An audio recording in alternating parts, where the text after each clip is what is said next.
Hello दोस्तों, आपका मंगल कथा के इस YouTube चैनल पर हार्दिक स्वागत है। दोस्तों, आज हम श्री देवी पृथ्वी को भगवान विष्णु के गीता महात्म्य को लेकर क्या कहा है, वह गीता का महात्म्य क्या है तथा गीता के महात्म्य को पढ़ने व सुनने से मनुष्य को क्या फल प्राप्त होता है, जानेंगे। तो चलो वीडियो शुरू करते हैं।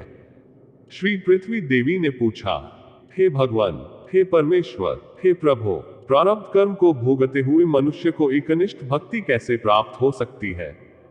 श्री विष्णु भगवान बोले, प्रारब्ध को भोगता हुआ जो मनुष्य सदा श्री गीता के अभ्यास में आसक्त हो वही इस लोक में मुक्त और सुखी होता है तथा कर्म में लयपायमान नहीं होता।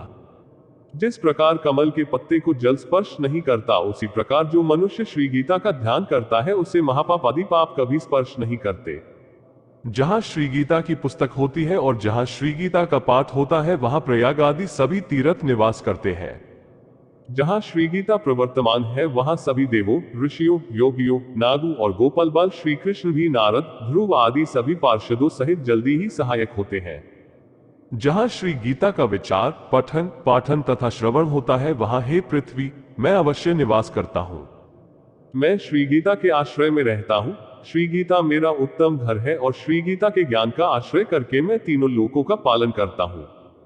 श्री गीता अति अवर्णनीय पदों वाली, अविनाशी, अर्धमात्रा तथा अक्षर स्वरूप नित्य ब्रह्मरूपिणी और परम श्रेष्ठ मेरी विद्या है, इसमें संदेह नहीं है।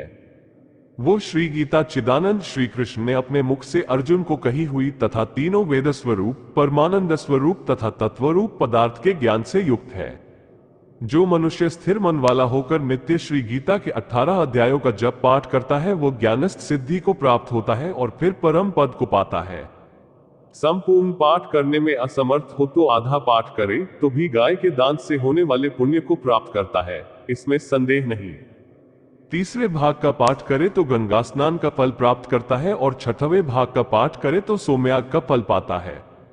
जो मनुष्य भक्ति युक्त होकर नित्य एक अध्याय का भी पाठ करता है वह रुद्रलोक को प्राप्त होता है और वहां शिव जी का गण बनकर चिरकाल तक निवास करता है।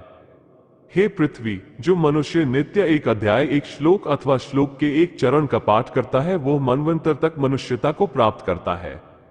जो मनुष्य गीता के 10, 7, 5, 4, 3, 2, 1 या आधे श्लोक का पाठ करता है वो अवश्य 10,000 वर्ष तक चंद्रलोक को प्राप्त होता है। गीता के पाठ में लगे हुए मनुष्य की अगर मृत्यु होती है तो वह पशु आदि की अधम योनियों में न जाकर पुनः मनुष्य जन्म पाता है और वहां गीता का पुनः अभ्यास करके उत्तम मुक्ति को पाता है। गीता ऐसे उच्चार के साथ जो मरता है वो सद्गति को पाता है। गीता का अर्थ तत्पर सुनने में तत्पर बना हुआ मनुष्य महापापी हो तो भी वो वैकुंठ को प्राप्त होता है और विष्णु के साथ आनंद करता है। अनेक कर्म करके नित्य श्री गीता के अर्थ का जो विचार करता है उसे जीवन मुक्त जानो, मृत्यु के बाद वह परम पद को पाता है।